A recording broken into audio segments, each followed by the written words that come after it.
ನಾಮಕಲ್ಲಿಗೆ ಸಂಗಗಿರಿಗೆ ಏನು ಡಿಫ್ರೆನ್ಸ್ ಇರುತ್ತೆ? ಅಲ್ಲ ಟಾಟಾ ಲೈಲ್ಯಾಂಡ್ ಸೌತಲ್ಲಿ ಯಾರ ಕಡೆ ಇರಲಿಲ್ಲ, ಇಲ್ಲಿ ಮೇಂಟೆನೆನ್ಸ್ ಕಮ್ಮಿ. ರೋಲನೇ ಒಳ್ಳೆದು, ಒಂದು 5-6 ಸಾವಿರ ರೂಪಾಯಿ ಉಳಿತಿದೆ. ಯಾರಿಗೆ ಪೊಲೀಸನವರಿಗೆ ಕೊಡಲೇಬೇಕು. ಆಗ ಒಂದು ಎರಡು ಮಾತು ಬೆಳೀತಿದೆ. ಓನರ್ ಆದ್ರೆ ಬೆನಿಫಿಟ್, ಏನು ಬೇರೆ ಗಾಡಿನ ಡ್ರೈವರ್ ಆದ್ರೆ ಕಚ್ಚಾ ಮಾಲಲ್ಲಿ ದುಡ್ಡಾಗುತ್ತೆ. ಟೈಮಲ್ಲಿ ರೋಡಲ್ಲಿ ಭಿಕ್ಷೆ ಬಿಡ್ತಾ ಇರ್ತಾನೆ. 200 ರೂಪಾಯಿ 800 ರೂಪಾಯಿ ಹೋಗುತ್ತೆ.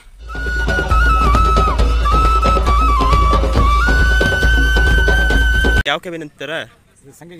ಸಂಗಗಿರಿ ನಾಮಕಲ್ ಅಲ್ಲ, ಸಂಗಗಿರಿ ಬೇರೆ, ನಾಮಕಲ್ ಬೇರೆ. ನಾಮಕಲ್ಲಿಗೆ ಸಂಗಗಿರಿಗೆ ಏನು ಡಿಫ್ರೆನ್ಸ್ ಇರುತ್ತೆ? ನಾಮಕಲ್ ಅಂತ ಇದು ಚೆನ್ನಾಗಿದೆ. ಬಾಡಿ ಈಗ ನಮ್ಮ ಜಡ್ಜ್ಮೆಂಟ್ ಕಟ್ತಾನೆ. 8 ವರ್ಷ ಆಯ್ತು. ನಾವು ಒಂದು ನಟ್ ಬೋಲ್ಟ್ ಹಾಕಲಿಲ್ಲ, ಅಷ್ಟು ಕ್ಲೀನ್ ಕಟ್ಕೊಟ್ಟಿದ್ದಾನೆ. ಅಲ್ಲ ಈಗ ಸ್ವಲ್ಪ ಹೆಚ್ಚು ಕಮ್ಮಿ ಬರ್ತದ್ರಲ್ಲಿ, ಯಾಕಂತಂದ್ರೆ ಅದು ಬಾಡಿದು ಇದರಲ್ಲಿ ಸ್ವಲ್ಪ ಹೆಚ್ಚು ಕಮ್ಮಿ ಮಾಡ್ತಾನೆ. ಈಗ ಸ್ವಲ್ಪ ಸ್ಟೈಲಾಗಿ ಕಡಕ್ಕಾಗಿ ಕಟ್ಕೊಡ್ತಾನೆ. ಸ್ವಲ್ಪ ಸ್ಟೈಲಾಗಿ ಕಡಕ್ಕಾಗಿ ಕಟ್ಕೊಡ್ತಾನೆ. ನಾಮಕಲ್ಲಿಗೆ ಇದಕ್ಕೇನು ಡಿಫ್ರೆನ್ಸ್ ಇಲ್ಲ, ಸೇಮ್. ನಿಮಗೆ ಫೋಟೋ ಕಾಣಿಸ್ತಾರಾ? ಫೋಟೋ ಕಾಣಿಸ್ತಾರೆ, ಇದೇ ಥರ ಕಟ್ಸ್ಕೊಡ್ತೀವಿ. ಒನ್ ಟೈರಿಗೆ ಎಷ್ಟಾಗುತ್ತೆ? ಒಂದು ಟೈರಿಗೆ ಬಂದ್ಬಿಟ್ಟು 25,000 ಆಗುತ್ತೆ. 25,000. ಲೀಟ್ರ್ ಇದೆ ಡೀಸೆಲ್ ಟ್ಯಾಂಕು? 480. ಇದು ಚಾರ್ಜಿಗೆ ಇಷ್ಟು ದೊಡ್ಡ ಡೀಸೆಲ್ ಟ್ಯಾಂಕ್ ಬಂದಿದೆ. ನೀವಾಗೆ ಚಾರ್ಜಿಗೆ ಬರೋದು 360 ಬರುತ್ತೆ. ನಾವು 100 ಕಟ್ಸ್ತೀವಿ. ನೀವು ಉದ್ದ ಮಾಡಿಸ್ತೀರಿ? ಅಲ್ಲ, ಅವರೇ ಮಾಡ್ಕೊಡ್ತಾರೆ. ಯಾರು?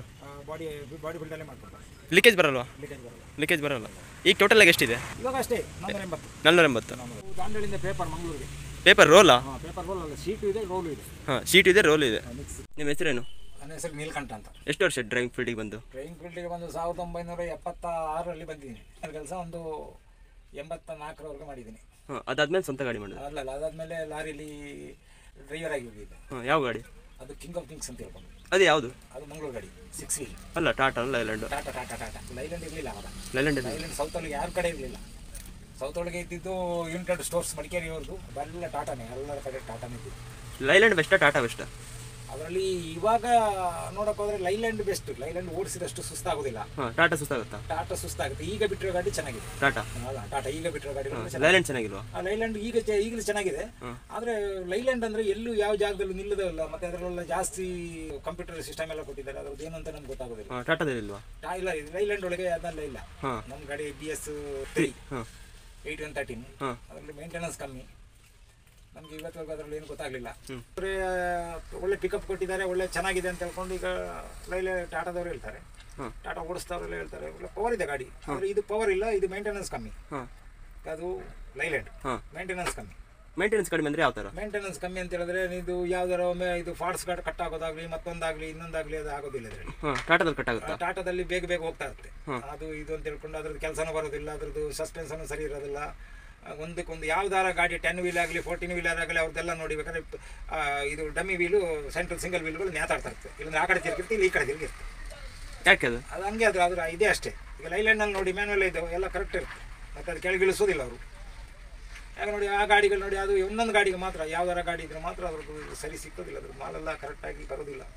ಅಂದರೆ 91 96ವರೆಗೂ ಪರವಾಗಿಲ್ಲ. 94ವರೆಗೂ ಪರವಾಗಿಲ್ಲ. ಅವ್ರದ್ದು ಗಾಡಿ ಚೆನ್ನಾಗಿತ್ತು, ಟಾಟಾ ಚೆನ್ನಾಗಿತ್ತು. ಅದ್ರ ಮೇಲೆ ಬ್ಯಾಡ್ರದ್ದು ಪೈಪು ಮತ್ತೊಂದು ಅದೊಂದು ಇದೊಂದೆಲ್ಲ ಕೊಟ್ಟೆಲ್ಲ ಹಾಳು ಮಾಡಿರ್ಬಿಟ್ಟ. ಕೈ ಹಾಕೋಕ್ಕಾಗಲ್ಲ, ಯಾವ ಜಾಗದಲ್ಲಿ ಕೈ ಹಾಕೋಕ್ಕಾಗಲ್ಲ. ಏನೋ ಹೇರ್ ಲಾಕ್ ಆಯಿತು ಅಂದರೆ ಅದು ಯಾವ ಹುಡ್ಕೊಂಡು ತಿರ್ಬೇಕು, ಎಲ್ಲಿ ಹೇರ್ ತೆಗೆದು ಏನು ಮಾಡೋದು ಅಂತ ಗೊತ್ತಾಗೋದಿಲ್ಲ ಆ ಗಾಡೀಲಿ. ನಿಮಗೆ ಯಾವ್ದು ಬೆಸ್ಟ್? ನಮಗೆ ಲೈಲ್ಯಾಂಡೇ ಬೆಸ್ಟ್. ಲೈಲ್ಯಾಂಡೇ ಬೆಸ್ಟ್. ನಾನು 8 ವರ್ಷ ಆಯ್ತು ಗಾಡಿ ತಗೊಂಡು. 8 ವರ್ಷ ಆಯ್ತು ಹೊಸ ಗಾಡಿ ತಗೊಂಡು. ಹೊಸದು ಚಾರ್ಜಿ ತಂದು ಬಾಡಿ ಕಟ್ಟಿದ್ದು, ಸಂಗಗಿರಿ ಬಾಡಿ ಕಟ್ಟಿದ್ದು. ಪರವಾಗಿಲ್ಲ. ಇವತ್ತವರೆಗೆ ನಾವು ಅದಕ್ಕೆ ಒಂದು ಪೇಂಟ್ ಹೊಡಲಿಲ್ಲ, ಏನು ಮಾಡಲಿಲ್ಲ. 8 ವರ್ಷ ಆಗಿದೆ. 8 ವರ್ಷ ಆಗೋದು. ಗಾಡಿ ಖರ್ಚೆ ಮಾಡಲಿಲ್ಲ. ಯಾವ ಲೈನ್ ಓಡಿಸ್ತೀರಿ? ನಾವು ಮುಂಚೆ ಎಲ್ಲ ಕಡೆ ಓಡ್ತಿದ್ವಿ. ಎಲ್ಲ ಕಡೆ, ಈ ಕಡೆ ಒರಿಸ್ಸಾ ಈ ಕಡೆಗೆ ನಾಗ್ಪುರ ಮತ್ತೆ ಮುಂಬೈ, ಗುಜರಾತ್ ಎಲ್ಲ ಹೋಗ್ತಿದ್ವಿ. ಲಾಂಗ್ ಅಂತಂದ್ರೆ ಎಷ್ಟು ಹೋಗಿದ್ರಿ? ಲಾಂಗ್ ಅಂತ ಹೇಳಿದ್ರೆ ನಾವು ಸಾಧಾರಣ ಎಲ್ಲ ಕಡೆ ಪ್ರತಿಯೊಂದು ಊರಿಗೆ ಹೋಗಿದ್ದಿದ್ರಲ್ಲಿ. ಡೆಲ್ಲಿವರೆಗೂ ಹೋಗಿದ್ದಿದ್ದು. ಡೆಲ್ಲಿವರೆಗೂ ಹೋಗಿದ್ವಿ. ಈ ಕಡೆಗೆ ಕೊಚ್ಚಿನ್, ಕನ್ಯಾಕುಮಾರಿ, ತೂತುಕುಡಿ, ಸಾಧಾರಣ ಮಟ್ಟಿಗೆಲ್ಲ ಕಡೆ ಎಲ್ಲ ಹೋಗ್ತಾ ಇದ್ವಿ. ಎಲ್ಲ ಕಡೆ ಹೋಗ್ತಾ ಇದ್ವಿ. ಜಾಸ್ತಿ ಏನು ಲೋಡಿಂಗ್ ಮಾಡ್ತಿದ್ರಿ? ನಾವು ಸಿಕ್ಕಿದ್ದು ಎಂತ ಅಂತ ಇಲ್ಲ. ಈ ಕಡೆ ಸಕ್ಕರೆ ಲೋಡ್ ಸಿಗ್ತಿದೆ ಎರ್ನಾಕುಳಂಗೆ, ಇಲ್ಲಾಂದ್ರೆ ತ್ರಿವೆಂಡ್ರಮ್. ಅಲ್ಲಿಂದ ಖಾಲಿ ಮಾಡೋದು, ಅಲ್ಲಿಂದ ತೂತುಕುಡಿ ಹೋಗೋದು, ಉಪ್ಪು ತುಂಬೋದು. ಅಲ್ಲಿಂದ ಎಲ್ಲಾದ್ರೂ ಬೆಂಗಳೂರು ಸೈಡ್ ಬರೋದು, ಬೆಂಗಳೂರು ಸೈಡ್ನಿಂದ ಏನಾದರೂ ಮಂಗಳೂರು ಸೈಡ್ಗೆ ತುಂಬೋದು, ಮಂಗಳೂರು ಸೈಡ್ನಿಂದ ಏನಾದರೂ ಲೋಡ್ ಮಾಡ್ಕೊಂಡು ಬೆಂಗಳೂರಿಗೆ ಹೋಗ್ಬೋದು. ಮತ್ತು ಇಲ್ಲಾಂದರೆ ಲೋಡ್ ಮಾಡ್ಕೊಂಡು ಇದು ಏನಾದರೂ ಪ್ಲಾಸ್ಟಿಕ್ ಮಣಿ ಮತ್ತು ಇಂಥದ್ದೆಲ್ಲ ಈ ಕೆಮಿಕಲ್ ಎಲ್ಲ ಲೋಡ್ ಆಗ್ತದೆ ಮುಂಬೈಗೆ. ಮುಂಬೈಯಿಂದ ಟ್ರೈನಿಗೆ ಹಾಕ್ಬಿಟ್ಟು ಟ್ರೈನಲ್ಲಿ ಹೋಗ್ಬೋದು. ಟ್ರೈನಿಗೆ ರೋಡಲ್ಲೇ ಹಾಕ್ಬಿಟ್ಟದು. ಎಷ್ಟು ದಿನಕ್ಕೆ ಹೋಗ್ಬಿಡ್ತಿದ್ರಿ? ಅದು ಇವತ್ತು ಬಿಟ್ಟರೆ ನಾಳೆ ಬೆಳಗ್ಗೆ, ಇವತ್ತು ಬೆಳಗ್ಗೆ, ಅದು ಇವತ್ತು ಸಾಯಂಕಾಲ ಬಿಟ್ಟರು ನಾಳೆ ಬೆಳಗ್ಗೆ, ನಾಡ್ದು ಬೆಳಗ್ಗೆ ಹೋಗ್ಬಿಡ್ತಿದ್ವಿ. ಟ್ರೈನಿಗೆ ಹಾಕಿದ್ರೆ ಏನು ಚೆನ್ನಾಗಿರುತ್ತಾ? ಏನು ರೋಡಿನ ಮೇಲೆ ಹೋಗಿದ್ರೆ ನಿಮ್ಗೆ ಪ್ರಾಫಿಟ್ ಆಗುತ್ತಾ? ಏನೊಂದು 4,000 3,000 ರೂಪಾಯಿ ಡಿಫ್ರೆನ್ಸ್ ಬರುತ್ತೆ. ಯಾವುದಕ್ಕೆ? ನಾವು ಟ್ರೈನಲ್ಲಿ ಹಾಕಿದ್ರೆ, ರೋಡಲ್ಲಿ ಹಾಕಿದ್ರೆ ರಸ್ತೆ ಮೇಲೆ ಹೊಡೋದು 4,000 ಜಾಸ್ತಿ ಬರುತ್ತೆ. ರಸ್ತೆ ಮೇಲೆ 4,000, 5,000 ಖರ್ಚು ಬರುತ್ತೆ. ಮೊದಲು ಟೋಲ್ ಎಲ್ಲ ಇಲ್ಲ ಆಗಿತ್ತು, ಇವಾಗ ಟೋಲ್ ಇದೆ. ಇವಾಗ ಎಷ್ಟು ಬರುತ್ತೆ? ಇವಾಗ ಅಂತ ಹೇಳಿದ್ರೆ ಇವಾಗ ಜಾಸ್ತಿ ಆಗಿದೆ. ಈಗ ಅಂತ ಮೊದಲು ಅಂತ ಹೇಳಿದ್ರೆ ಟೋಲ್ ಇರಲಿಲ್ಲ, ಡೀಸೆಲ್ ಕುಡಿತಿತ್ತು. ಈಗ ಡೀಸೆಲ್ಗೆ ರೇಟ್ ಜಾಸ್ತಿ ಆಯ್ತು. ಮತ್ತೆ ನೋಡಕ್ ಹೋದ್ರೆ ಈಗ ರೋಲನೇ ಒಳ್ಳೇದು, ಒಂದು 5-6 ಸಾವಿರ ರೂಪಾಯಿ ಉಳಿತಿದೆ ರೋಲು ಇವಾಗ. ಮುಂಚೆ ಆದ್ರೆ ನಡೀತಿತ್ತು, ಹಂಗ ಒಂದ್ ದಿವಸ ಬೇಗ ಬರ್ಬೋಯ್ತು. ಈಗ ಅಲ್ಲಿ ಇಲ್ಲೂ ಕಾಯ್ಬೇಕು, ಅಲ್ಲೂ ಕಾಯ್ಬೇಕು. ರೋಡಲ್ಲಿ ಓವರ್ಲೋಡ್ ಕೊಡ್ತಾರಾ? ಓವರ್ಲೋಡ್ ಕೊಡ್ತಾರೆ. ಅಲ್ಲ, ಓವರ್ಲೋಡ್ ಗಾಡಿ ಹಾಕ್ಬೋದಾ? ಹಾಕಕ್ ಬಿಡಲ್ಲ, ಗೊತ್ತಾದ್ರೆ ಬಿಡಲ್ಲ. ಏನೋ ಒಂದು ಟರ್ನಿಂಗ್ ಇದ್ರೆ ಹಾಕೊಂಡು ಬರ್ಬೋದು, ಅಲ್ಲಿ ರಿಕ್ವೆಸ್ಟ್ ಮಾಡ್ಕೊಂಡು. ಅವ್ರಿಗೆ ಗೊತ್ತಾಗತ್ತಾ? ಯಾರಿಗೆ? ಅವ್ರಿಗೆ, ಟ್ರೈನ್ ಅವರಿಗೆ. ಅವ್ರಿಗೆ ತೂಕ ಮಾಡ್ತಾರೆ, ಸ್ಕೇಲ್ ಇದೆ ಅವ್ರಿಗೆ. ಸ್ಕೇಲ್ ಇದೆ, ತೂಕ ಮಾಡ್ತಾರೆ. ಅವ್ರಿಗೆ ಟನ್ನೇಜ್ ಲೆಕ್ಕಲ್ಲ, ಟನ್ನೇಜ್ ಅಂತ ಹೇಳಿದ್ರೆ ಅವ್ರಿಗೆ ಗೊತ್ತಾಗೋದಿಲ್ಲ. ಒಟ್ರಾಸಿ ಹಾಕೊಂಡು ಬರೋ ಕೆಲವು ಟನ್ನೇಜ್ ಹಾಕ್ತಾರೆ. ನಾವೇನಾದ್ರು ಟನ್ನೇಜ್ ಹಾಕಲಿಲ್ಲ, ಟನ್ನೇಜ್ ಹಾಕಕ್ಕೂ ಹೋಗೋದಿಲ್ಲ. ನೀವು ಓವರ್ಲೋಡ್ ಜಾಸ್ತಿ ಹಾಕೋದಿಲ್ಲ. ಮತ್ತೆ ಈ ಪೊಲೀಸರು ಆರ್ಟಿಗಳು ಸಿಕ್ಕಿದ್ರೆ ನಾವು ಟನ್ನೇಜ್ ಹಾಕ್ಬಿಟ್ಟು ನಮ್ಮ ಹೆಂಡ್ರು ಮಕ್ಕಳು ತಿಂದು ಅವ್ರಿಗೆ ತಗೊಂಡು ಕೊಡಬೇಕು. ನಮ್ಮ ಪಾಡಿಗೆ ನಾವು ಹೋಗ್ತಾ ಇದ್ರೆ 200 ರೂಪಾಯಿ ಬಿಸಿಲು ಅವ್ನು ಓವರ್ ಇರಲಿ ಇಲ್ಲದೆ ಇರಲಿ 200 ರೂಪಾಯಿ ಕೊಡಲೇಬೇಕು. ಯಾರಿಗೆ? ಪೊಲೀಸನವ್ರಿಗೆ ಕೊಡಲೇಬೇಕು, ಆರ್ಟಿಗಳಿಗೆ ಕೊಡಲೇಬೇಕು. ಪೊಲೀಸನ ರೇಟ್ ಹಾಕಿದರೆ ಕೇಸ್ ಬರಿತೀನಿ, ಮತ್ತೊಂದು ಬರಿತೀನಿ ಅಂತ ಹೇಳ್ಕೊಂಡು ಹೇಳ್ತಾರೆ. ಅವಾಗ 100 ರೂಪಾಯಿ ಕೊಡೋದು ಹೋಗೋದು ಆ ಕಡೆ. ಮತ್ತೆಂತ ಬೇರೆ ಏನಿಲ್ಲ ಅವರಲ್ಲಿ. ಅವರು ಬೆಳಿಗ್ಗೆ ಸಾಯಂಕಾಲ ರೋಡ್ ಮೇಲೆ ಹೇಳ್ತಾರೆ. ಆದ್ಮೇಲೆ ಗಾಡಿ ಬಂದು ಮತ್ತೆ ನಾನು ಬಸ್ ಲೈನಲ್ಲಿದ್ದೆ. ಎಷ್ಟು ವರ್ಷ ಬಸ್ ಓಡಿಸ್ರಿ? ಬಸ್ ಒಂದು 20 ವರ್ಷ ಓಡಿಸಿದೆ ಬಸ್. ಬಸ್ ಚೆನ್ನಾಗಿದೆಯಾ ಓಡಿಸ್ಲಿಕ್ಕೆ? ಲಾರಿ ಚೆನ್ನಾಗಿದೆಯಾ? ಬಸ್ ಚೆನ್ನಾಗಿದೆ, ಆದ್ರೆ ಪ್ಯಾಸೆಂಜರ್ ಕಿರಿಕಿರಿ ಜಾಸ್ತಿ. ಅವ್ರು ಏನಾದ್ರು ಬಂದ್ರು ಏನಿಲ್ಲ ಅಂತ ಹೇಳಿದ್ರು, ಕೆಲವು ನೋಡಿ ಎಲ್ಲ ಚಿನ್ನ ಬಿಟ್ಟು ಬಂದಿರ್ತಾರೆ. ಕೆಲವರು ಟೈಮಿಂಗ್ ಸರಿಯಾಗಿ ಮುಗಿಸ್ಬೇಕು, ಟೈಮಿಂಗ್ ಕರೆಕ್ಟಾಗಿ ಬರಬೇಕು. ಓವರ್ ಸ್ಪೀಡ್ ಆದ್ರೆ ಹಂಸ ರೋಡ್ ಮೇಲೆ ಗುಂಡಿ ಗುಂಸಿರುತ್ತೆ. ನಾವು ಹೋಗ್ಬೇಕಾದ್ರೆ ಹಂಸ ಇರೋದಿಲ್ಲ, ಈ ಕಡೆ ಹೋಗ್ಬೇಕಾದ್ರೆ ಹಂಸ ಇರೋದಿಲ್ಲ, ಆ ಕಡೆ ಅಂದ್ರೆ ಹಂಸ ಹಾಕಿರ್ತಾರೆ. ಬಂದ ಸ್ಪೀಡ್ನಲ್ಲಿ ಆರಿಸ್ತೀವಿ, ಆಗ ಹಿಂದೆ ಬರ್ತಾನೆ, ಮುಂದೆ ಕಡೆ ಕಣ್ಣು ಕಾಣೋದಿಲ್ಲ ಅಂತ. ಆಗ ಒಂದಕ್ಕೆ ಮಾತು ಬೆಳೀತೀವಿ, ಆವಾಗ ನಾವು ಮಾತಾಡ್ಬಿಡ್ತೀವಿ. ಅದು ಮಾತಾಡಿದ್ರೆ ಕಂಪ್ಲೇಂಟ್ ಮಾಡ್ತಾರೆ, ನಿಮ್ಮ ಡ್ರೈವರ್ ಸರಿ ಇಲ್ಲ ಅಂತ.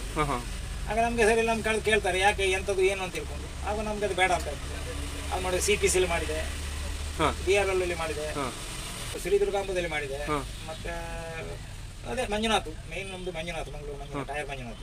ಅವ್ರು ಸಾವುಕಾರ ಸದಸ್ಯರು ತಿಳ್ಕೊಂಡ ಮೇಲೆ ಮತ್ತೆ ಅದು ಕಂಪ್ನಿ ಬಸ್ಸಿಂದ ಇದೇ ಮುಚ್ಚಿಬಿಟ್ಟು ಅವ್ರು ಇದ್ದಿದ್ರೆ ಇನ್ನೂ ಬೆಳೆದ್ಬಿಡು. ಓನರ್ ಆದ್ರಲ್ಲ, ಡ್ರೈವಿಂಗ್ ಫೀಲ್ಡಲ್ಲಿ, ಲಾರಿ ಫೀಲ್ಡಲ್ಲಿ ಓನರ್ ಆದ್ರೆ ಬೆನಿಫಿಟ್ ಚಲೋ ಇದೆಯಾ? ಏನು ಬೇರೆ ಗಾಡಿನ ಡ್ರೈವರ್ ಆದ್ರೆ ಈಗೊಂದು ಯಾಕಂದ್ರೆ ನಮ್ದು ಮುಖ ನೋಡಿದ ಕೂಡಲೇ ಅವ್ನು ಡ್ರಿಂಕ್ಸ್ ಮ್ಯಾನ್ ಅಂತ ತಿಳ್ಕೊಳ್ತಾರೆ. ನಮ್ಗೆ ಹೋದಲ್ಲಿ ಕೆಲಸ ಕೊಡಕ್ಕೆ ಹಿಂದೆ ಮುಂದೆ ನೋಡ್ತಾರೆ.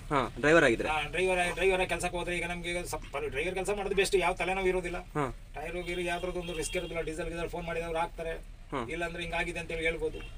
ಈಗ ಎಲ್ಲ ರಿಸ್ಕ್ ನಮಗೆ, ಟೈರು ಡೀಸಲು ಎಲ್ಲ ಪ್ರತಿಯೊಂದು ನಮಗೆ ಬರುತ್ತೆ, ಎಲ್ಲವೂ ನಮಗೆ ಬರುತ್ತೆ. ಮುಂಚೆ ನಮಗೆ ಜವಾಬ್ದಾರಿ ಇಲ್ಲ, ಓಡಿಸೋದೊಂದು ತಗೊಂಡು ಖಾಲಿ ಮಾಡೋದೊಂದು ಬರೋದೊಂದು ಇದೊಂದು ಬಿಟ್ಟ ಮೇಲೆ ನಮಗೆ ಬೇರೆ ಏನಿಲ್ಲ, ಗಾಡಿದು ಟೆನ್ಷನ್ ಇರೋದಿಲ್ಲ. ಈಗ ಗಾಡಿ ತಗೊಂಡ್ಮೇಲೆ ನೋಡಿ ಅದೊಂದಾಯ್ತು ಇದೊಂದಾಯ್ತು, ಒಂದರಿಂದ ಒಂದೊಂದು ಬರ್ತಾ ಇರ್ತದೆ ಇದರಲ್ಲಿ. ನಾವು ಡ್ರೈವರ್ ಕೆಲಸ ಮಾಡೋದಂದ್ರೆ ಪ್ರಾಯ ಹೋಗಿದ ಮೇಲೆ ನಮಗೆ ಡ್ರೈವರ್ ಕೆಲಸ ಕೊಡೋಕೆ ಹಿಂದೆ ಮುಂದೆ ನೋಡ್ತಾನೆ, ಮುಖ ನೋಡಿಕೊಂಡು ದುಡಿತಾನೋ ಮಾಡ್ತಾನೋ, ಇಲ್ಲಾಂದ್ರೆ ಮಾಡ್ತಾನೋ, ಕೆಲಸ ಮಾಡ್ತಾನೋ ಇಲ್ವ ಅಂತ ಹೇಳ್ಕೊಂಡು ನಮ್ಮ ಪ್ರಾಯಕ್ಕೆ ಇದಾಗೋದಿಲ್ಲ. ಹಾಗೆ ಆ ಥರದ್ದೆಲ್ಲ ಇದೆ. ಈ ಗಾಡಿ ಎಷ್ಟು ಮೇಲೆ ಬರುತ್ತೆ? ಈಗ ಇದು 3.5 ಎಲ್ಲ ಬರ್ತೇವೆ ಒಂದು ಟೈಮಲ್ಲಿ. ಘಾಟ್ ಸೆಕ್ಷನ್ 3 ಬರುತ್ತೆ. ಬಜಾರಲ್ಲಿ ಯಾವ್ದು ಚೆನ್ನಾಗಿದೆ? ಟಾಟಾನು, ಲೈಲ್ಯಾಂಡು, ಐಷರು, ಮಹೇಂದ್ರನು, ಬೆಂಜು? ಅಲ್ಲ, ಈಗ ಹೇಳಕ್ ಹೋದ್ರೆ ಸ್ಪೀಡಲ್ಲಿ ಗಾಡಿಗಳೆಲ್ಲ ಅವೆಲ್ಲ ಟಾಟಾ ಇದೆಲ್ಲ ಬೆಂಜ್ ಎಲ್ಲ ಪರವಾಗಿಲ್ಲ, ಒಳ್ಳೆ ಗಾಡಿಗಳ ಓಡಿಸೋಕೆಲ್ಲ ಸುಸ್ತಿಲ್ಲ. ಆದ್ರೆ ಮೇಂಟೆನೆನ್ಸ್ ಬಂದ್ರೆ ಇದಳಕ್ಕಾಗಲ್ಲ. ಐಚರ್ ಗಾಡಿಗಳೆಲ್ಲ ಅವೆಲ್ಲ ಏನಂತಿಲ್ಲ, ಯಾಕಂದ್ರೆ ಯಾವ ಟೈಮಲ್ಲಿ ಎಲ್ಲಿ ನಿಂತ್ಕೊಳ್ತಂತಿಲ್ಲ. ಅದ್ರ ಪಾರ್ಟ್ಸ್ ಸಿಕ್ಕೋದಿಲ್ಲ, ಐಷರ್ದು ಪಾರ್ಟ್ಸ್ ಸಿಕ್ಕೋದಿಲ್ಲ ಅಂತ ಹೇಳಿದ್ರೆ ಕೆಲವರೆಲ್ಲ ದಾರಿ ಮೇಲೆಲ್ಲ ಇರುತ್ತೆ, ಹಾಳಾಗೋದಿಲ್ಲ. ಹಾಳಾದ್ರೆ ಭಾರಿ ಕಷ್ಟ. ಅದೊಂದು ಏರ್ಲಾಕ ಮತ್ತೊಂದು ಅದ್ರ ಅನುಭವ ಇದ್ರೆ ಮಾತ್ರ ಪರವಾಗಿಲ್ಲ. ಟಾಟಾ ಲೈಲ್ಯಾಂಡ್ ಅಂದ್ರೆ ಯಾವುದು ಅದು ಹೊಸದಾಗಿ ಬಂದಿದ್ದು, ಅದಕ್ಕೆ ಜಾಸ್ತಿ ಶೋರೂಮ್ ಇಲ್ಲ, ಅವ್ರದ್ದು ಜಾಸ್ತಿ ಶೋರೂಮ್ ಇಲ್ಲ.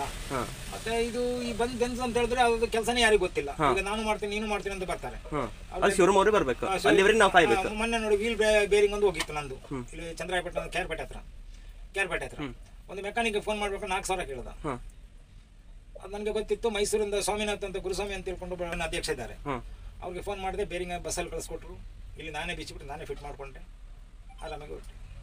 ಕೆಲಸ ನಮಗೆ ಲೈಲ್ಯಾಂಡ್ದು ಟಾಟಾದು ಚೆನ್ನಾಗಿ ಗೊತ್ತಿದೆ. ಸಣ್ಣ ಪುಟ್ಟ ಕೆಲಸ ಮಾಡ್ಕೊಂಡು ಹೋಗ್ಬಿಡ್ತೀವಿ. ಒಂದು ವೀಲ್ ಆಗಲಿ, ಒಂದು ಜಾಯಿಂಟ್ ಆಗಲಿ, ಮತ್ತೊಂದಾಗಲಿ, ಏನಾರಾಗಲಿ ನಾವು ಮಾಡ್ಕೊಂಡು ಹೋಗ್ತೀವಿ. ಐಚರ್ದೆಲ್ಲ ಏನಂತ ಗೊತ್ತಿಲ್ಲ, ನಾವು ನೋಡ್ಲೂ ಇಲ್ಲ ಅದು ಹೆಂಗಿದೆ, ಯಾವುದಿದೆ ಅಂತ ಹೇಳ್ಕೊಂಡು. ಇವಾಗ ಮಾರ್ಕೆಟಲ್ಲಿ ಯಾವ್ದು ಡಿಮಾಂಡ್ ಇದೆ ಅಂದ್ರೆ 12 ಇಲ್ಲ, 14 ಇಲ್ಲ, 16 ಇಲ್ಲ? ಅಲ್ಲ, ಇವಾಗ ಇದು ಹೇಳಕ್ಕಾಗೋದಿಲ್ಲ. ಯಾಕೆ ಬಜಾರ್ಗೆ ಲಾಸ್ಟ್ 12 ವೀಲ್ ಬಜಾರ್ಗೆ. ಯಾಕಂದ್ರೆ ಯಾವ ಲೋಡ್ ಹೊಡೆಯೋದು? ಈಗ ನಾನು ಬಜಾರೇ ಹೊಡೆಯೋದು. ಬಜಾರ್ ಲೋಡ್, ಕಚ್ಚಾಮಾಲ್ ಹೊಡೆಯೋಂಗಿಲ್ಲ? ಕಚ್ಚಾಮಾಲ್ ಹೋಗೋದಿಲ್ಲ. ಏನಿದ್ರು ನೋಡು ಈ ತರ ಪೇಪರು, ಬಜಾರ್ ಲೋಡಿಂಗ್ ಎಲ್ಲ, ಏನಾದ್ರು ಬೇಳೆ ಜೋಳ ಇಂಥದೆಲ್ಲ ತುಂಬಿಕೊಂಡು ಹೋಗೋದು. ಈ ಥರದ್ದು ನಮ್ದು ಇದು. ನೀವು ಬಜಾರ್ ಲೋಡೇ ಹೊಡೆಯೋದು? ಬಜಾರ್ ಲೋಡ್ ಬೆಸ್ಟ್, ಕಚ್ಚಾಮಾಲ್ ಬೆಸ್ಟ್? ಅದು ಕಚ್ಚಾಮಾಲಲ್ಲಿ ದುಡ್ಡಾಗತ್ತೆ, ಆದ್ರೆ ದುಡ್ಡಾಗಿದ್ರೆ ನೋಡೋದು ಅದಕ್ಕೆ ಒಂದು 10,000 ಡಿಫ್ರೆನ್ಸ್ ಇರುತ್ತೆ. 10,000 ಡಿಫ್ರೆನ್ಸ್ ನಮ್ಮ ಡೀಸೆಲ್ ವೇಸ್ಟ್, ನಮ್ದು ನಾವು ದಮ್ ಹಿಡ್ಕೊಂಡು ಹೋಗೋದು. ಲೋಡ್ ಆಗಿಲ್ಲ ಅಂತ ಹೇಳಿದ್ರೆ ನಮ್ದು ಅದು ಜವಾಬ್ದಾರಿ ಇಲ್ಲ. ಮುಟ್ಟಿದ ಮೇಲೆ ಕಚ್ಚಾಮಾಲಿಗೆ ನಾವೆಲ್ಲ ಹೊಣೆ. ಅವ್ನು ಇಳಿಸ್ಲಿ ಬಿಡ್ಲಿ ಅದು ಲೆಕ್ಕ.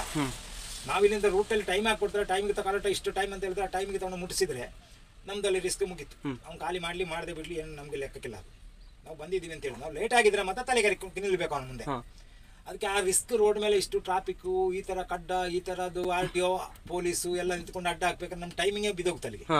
ಮತ್ತೆ ನಾವು ಸ್ಪೀಡ್ ಹೊಡಿಬೇಕು, ಮೈಲೇಜ್ ಡ್ರಾಪ್ ಆಗುತ್ತೆ. ಮತ್ತೆ ಎರಡನೇದು ಯಾವ ಟೈಮಿಗೆ ಯಾರು ಅಡ್ಡ ಬರ್ತಾರೆ, ನಾವೊಂದು 40-50 ಕಿಲೋಮೀಟರ್ ಸ್ಪೀಡಲ್ಲಿ ಬ್ರೇಕ್ ಹೊಡೆದ್ರೆ ಗಾಡಿ ನಿಲ್ತದೆ. ಇದು ಲೇಟ್ ಆಯ್ತು ಅಂತ 100-110 ಹಿಡ್ಕೊಂಡು ಹೋಗ್ಬೇಕಾದ್ರೆ ಪೊಲೀಸನ್ನು ಬರ್ತಾನೆ. ಈಗ ನೋಡಿ ಬೆಳಕರೆ ಆದಾದ್ರೆ RTO ಬಂದ್ಬಿಡ್ತಾನೆ. 6 ಗಂಟೆ 6:30 ಆದ ಕೂಡಲೇ ಮತ್ತೆ ರೋಡಿಗೆ ಬಂದ್ಬಿಡ್ತಾರೆ. ಅವನು 10 ಗಂಟೆ 11 ಗಂಟೆವರೆಗೂ ಆಫೀಸ್ಗೆ ಹೋಗೋ ಟೈಮಲ್ಲಿ ರೋಡಲ್ಲಿ ಭಿಕ್ಷೆ ಬಿಡ್ತಾ ಇರ್ತಾನೆ. ಅವ್ರಿಗೆ ಸರ್ಕಾರಿ ಸಂಬಳ ಸಾಕಾಗಲ್ಲ. ಅಲ್ಲ ಸೌಕರ್ಯ ಅಲ್ಲ, ಅವ್ರು ಇದ್ದಾರೆ ದೊಡ್ಡವರು ಹೇಳ್ತಾರೆ, MLA ಹೇಳ್ಬಿಡ್ತಾನೆ ಅವನಿಗೆ ತಿಂಗಳು ಮಂತ್ಲಿ ಇಷ್ಟು ಕಲೆಕ್ಷನ್ ಕೊಡು ಅಂತ ಹೇಳ್ಕೊಂಡು ಅವ್ರು ಹಂಗೆ ಬರೋದು. ಅವ್ರು ಕೇಳಿ ಹೇಳ್ತಾರಲ್ಲ, ಬಾಯ್ ಬಿಟ್ಟು ಹೇಳ್ತಾರಲ್ಲ, ನಾವು ತಗೊಂಡು ಕೊಡಬೇಕು ನಮ್ಗೊಬ್ರಿಗಲ್ಲ ಇದು ಅಂತ ಅವರು ಹೇಳ್ತಾರೆ.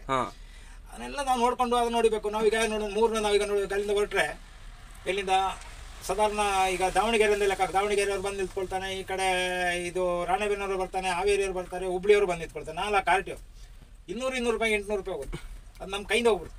ಫ್ರೀ ಆಗಿ ಕೊಡೋದು ಅವರಿಗೆ. ಅಲ್ಲ ಫ್ರೀ ಆಗಿ ನಮ್ಮ ಹೆಣ್ಣು ಮಕ್ಕಳು ತಿನ್ನೋದು ಅವ್ರಿಗೆ ತಗೊಂಡೋಗಿ ತಿನ್ನಿಸ್ಬಿಡೋದು. ನಿಮ್ಗೆ ಎಷ್ಟು ವರ್ಷ? ನನಗೆ 62 ವರ್ಷ. 62 ವರ್ಷ. ನಿಮ್ಗೆ ಎಷ್ಟು ವರ್ಷ ಅದಕ್ಕೆ ಡ್ರೈವಿಂಗ್ ಫೀಲ್ಡಿಗೆ ಬಂದು? ನಾವು ಚಿಕ್ಕ ವಯಸ್ಸಲ್ಲಿ ಅವಾಗೆಲ್ಲ ಭಾರಿ ಕಷ್ಟ ಇತ್ತು. ನಾವೊಂದು 11-12 ವರ್ಷ ಆಗ್ಬೇಕಾದ್ರೆ ನಾವು ಬಂದ್ಬಿಟ್ಟು ಕೆಲಸ. ಇವಾಗ ಮಾರ್ಕೆಟಲ್ಲಿ 12 ವೀಲಿಗೆ ಡಿಮಾಂಡ್ ಇದೆ, 14 ವೀಲ್ ಡಿಮಾಂಡ್ ಇದೆಯಾ? ಈಗ ಗಾಡಿಗೆ ಮತ್ತೆ 12 ವೀಲ್ ಬಿಟ್ಟು 14 ವೀಲು ಮಾರ್ಕೆಟ್ಗೆ. ಮತ್ತೆ ಈಗ ಹೊರಗಡೆಗೆಲ್ಲ ಹೋಗೋದಾದ್ರೆ ಈಗ ನೋಡಿ ಅವರೆಲ್ಲ ಜಾಗ 12 ವೀಲ್ ಯಾವುದು ನಾಗ್ಪುರದಿಂದ ತುಂಬ್ಕೊಂಡು ಬಂದಿದ್ದಾರೆ. ಒಂದು 30 ಟನ್ ತುಂಬ್ಕೊಂಡು ಬಂದಿರೋದು ಗಾಡಿಗೆ, ಪಾಸಿಂಗ್ ಟನ್ ಅವರು 30 ಟನ್ ಹಾಕೊಂಡು ಬಂದಿದ್ದಾರೆ ಅವರು. ಇದು 14 ವೀಲ್. ಈಗ ನಮ್ದಕ್ಕೆ 25 ಟನ್ ಇದೆ. 25 ಟನ್ ನಾವೆಲ್ಲ ಪಾಸಿಂಗ್ ಹಾಕೋದು ಆ ಕಡೆಲ್ಲ. ಅಲ್ಲ ತುಂಬಾ ಜನ ಹೇಳ್ತಾರಲ್ಲ ಇವಾಗ ಮಾರ್ಕೆಟ್ ಅಲ್ಲಿ 14 ವೀಲ್ ಇದೆ, ಮತ್ತೆ 16 ವೀಲ್ ಇದೆ. 12 ವೀಲ್ ಅಂತ ಹೇಳಿದ್ರೆ ಅವರು ಈ ಎಲ್ಲಾ ಕಡೆ ಬಜಾರ್ಗೆ ಆಗೋದಿಲ್ಲ ಗಾಡಿ. ಅದು ಬಜಾರ್ಗೆ ಆಗೋದಿಲ್ಲ, ಮತ್ತೆ ಗಾಡ್ ಸೆಕ್ಷನ್ಗೆ ಆಗೋದಿಲ್ಲ. ಗಾಡ್ ಸೆಕ್ಷನ್ಗೆ ಆಗೋದಿಲ್ಲ, ಚಿಕ್ಕ ರೋಡ್ಗೆಲ್ಲ ಆಗೋದಿಲ್ಲ ಗಾಡಿ. ಕಟಿಂಗ್ ಆಗೋದಿಲ್ಲ. ಕಟ್ಟಿಂಗ್ ಅಲ್ಲ, ನಾವು ಅದು ಗಾಡಿ ತಿರ್ಗ್ಬೇಕಾದ್ರೆ ಗೊತ್ತಾಗುತ್ತೆ. ಸಣ್ಣ ರೋಡಲ್ಲೆಲ್ಲ ನೋಡಿ ಈಗ ಅದೆಲ್ಲ ಹೇಳ್ತಾರೆ ನೋಡಿ, ಈಗ ಅದು ಈ ಹುಲಿಕಲ್ ಘಾಟಿಯಲ್ಲಿ ಬರ್ತಾರೆ, ಶಿರಾಯಲ್ಲಿ ಬರ್ತಾರೆ, ಅದು ಕರೆಕ್ಟಾಗಿ ಟರ್ನ್ ಆಗ್ಬೇಕಾದ್ರೆ ಟೈರ್ ಎಲ್ಲ ಉಜ್ಕೊಂಡು ಹೋಗುತ್ತೆ. ಅಂದ್ರೆ ಡಬಲ್ ಟೈರ್ ಇರುತ್ತೆ. ಟೈರ್ ಕರೆಕ್ಟಾಗಿ ಕಟ್ಟಾಗಲ್ಲ ಗಾಡಿ. ಲಾಸ್ಟ್ ಅವ್ನು ಏನಂದ್ರೆ 10 ವೀಲು 12 ವೀಲು 14 ವೀಲ್ ಕೊಟ್ಟಿದ್ದಾನೆ. 14 ವೀಲಲ್ಲಿ ವೀಲ್ ಎತ್ಕೊಂಡು ಡ್ರೈವಿಂಗ್ ಮಾಡಿದ್ರೆ ಪರವಾಗಿಲ್ಲ, ಇಲ್ಲಾಂದ್ರೆ ಅದು ಹೊಡೆದೋಗುತ್ತೆ. ಯಾವ್ದಾರ ಒಂದು ಗಾಡಿಯಲ್ಲಿ ಟೈರ್ ಚೆನ್ನಾಗಿದೆ ನೋಡಿ, ಎಲ್ಲ ಹೊಡೆದೋಗುತ್ತೆ ಟೈರ್. ಲಿಫ್ಟ್ ಎಕ್ಸಲ್ ಉಜ್ಜುತ್ತೆ, ನೆಲ ಉಜ್ಜುತ್ತೆ. ಎಲ್ಲ ಗಾಡಿನೂ ಅಷ್ಟೇ. ಎಲ್ಲ ಗಾಡಿ ಅಷ್ಟೇ. 14 ವೀಲ್ ಏನು ಕೊಟ್ಟಿದ್ದಾನೆ, ಏನು ಲಾಸ್ಟ್ 12 ವೀಲ್ ಕರೆಕ್ಟಾಗಿ ನಿಮಗೆ ಲೈಟಾಗಿ ಮೆಲ್ಲ ಕಟ್ ಮಾಡ್ಕೊಂಡು ಹೋದರೆ ಏನೂ ಆಗೋದು ಇಲ್ಲ ಅಂತ ಹೇಳಿದ್ರೆ ಎಂತ ಟೈರ್ ಹೊಡ್ಕೊಳ್ಳೋದು ಆಗೋದಿಲ್ಲ. ಏನು ಅಂಥ ಗಾಡಿಗಳಲ್ಲಿ ದೊಡ್ಡ ರೋಡನೇ ಇಲ್ಲ ನಮ್ಮ ಗಾಡಿ ಸೆಕ್ಷನ್. ಚಿಕ್ಕ ಗಾಡಿ ಸೆಕ್ಷನ್ ಗಾಡಿ ದೊಡ್ಡದಾಗಿದೆ, ರೋಡ್ ಸಣ್ಣದಾಗಿದೆ. ರೋಡ್ ಸಣ್ಣದಾಗಿದೆ. ಈ ಗಾಡಿಗೆ ಎಷ್ಟು ಗೇರ್ ಇದೆ? ಇದಕ್ಕೆ 6 ಗೇರ್. 5+1. ಎಲ್ಲಿ ಗೇರ್ ಇಲ್ವಾ ಇದಕ್ಕೆ? ಇಲ್ಲ.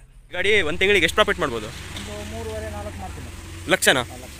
ಅಲ್ಲ, ಎಷ್ಟು ಉಳಿಯುತ್ತೆ ನಿಮಗೆ? ಅದೇ ಉಳಿಯೋದೊಂದು 50,000-60,000 ಉಳಿಯುತ್ತೆ. 50,000-60,000 ಉಳಿಯುತ್ತೆ. ಬಾಕಿ ಡೀಸೆಲು, ಟೋಲು, ಲೋಡಿಂಗು, ಅನ್ಲೋಡಿಂಗು ಇದೆಲ್ಲ ಕೊಟ್ಟು ಒಂದು 50,000-60,000. ಒಂದು ಟ್ರಿಪ್ ಹೋದರೆ ಎಷ್ಟು ದಿನ, ಒಂದು ವಾರದಲ್ಲಿ ಅನ್ಲೋಡ್ ಆಗಿ ಲೋಡ್ ಆದರೆ ಎಷ್ಟು ಪ್ರಾಫಿಟ್ ಮಾಡ್ಬೋದು? ಒಂದು ವಾರದಲ್ಲಿ ಒಂದು 8 ದಿನಕ್ಕೆ ಒಂದು ಕಮ್ಮಿ ಅಂದರೆ ಒಂದು 20,000 ಉಳಿಯುತ್ತೆ. ಎಲ್ಲ ಬಾಡಿಗೆ ಹೋಗಿ ಎಲ್ಲ ಗಾಡಿಗೆಲ್ಲ ಹೋಗಿ ಒಂದು 15,000-20,000 ಉಳಿಯುತ್ತೆ. 15,000-20,000 ಉಳಿಯುತ್ತೆ. ಇವಾಗ ಹೊಸದಾಗಿ ಗಾಡಿ ತಂದರೆ ಬಜಾರೆಲ್ಲ ಟ್ರಿಪ್ ಇದೆಯಾ? ಅದೇ ಟ್ರಿಪ್ ಎಲ್ಲ ಕಮ್ಮಿ, ಭಾಳ ಕಮ್ಮಿ ಆಗಿದೆ. ಬೇಸಿಗೆಗಾಲದಲ್ಲೂ ಕಡಿಮೆ. ಯಾಕೆ ಕಡಿಮೆ ಆಯಿತು? ಕಡಿಮೆ ಅಂದರೆ ಗಾಡಿಗಳು ಜಾಸ್ತಿ ಆಯಿತು. ಪಾರ್ಟಿಗಳೇ ಈಗ ಜೋಳದ ಪಾರ್ಟಿ ಅಂತಾರೆ, ಜೋಳದ ಪಾರ್ಟಿ ಎಲ್ಲ ಗಾಡಿ ಹಾಕೊಂಡಿದ್ದಾರೆ. ಎಲ್ಲರೂ ಗಾಡಿ ಹಾಕೊಂಡ್ರೆ ಬಾಡಿಗೆ ಗಾಡಿ ಬೇಡ ಅವ್ರಿಗೆ. ಯಾಕೆ? ಅವರೇ ಗಾಡಿ ಹಾಕೊಂಡಿದ್ದಾರೆ. ಈಗ ಬಾಡಿಗೆ ಗಾಡಿ ಬೇಡ ಅವರಿಗೆ. ಆ ಥರ ಆಗಿದೆ.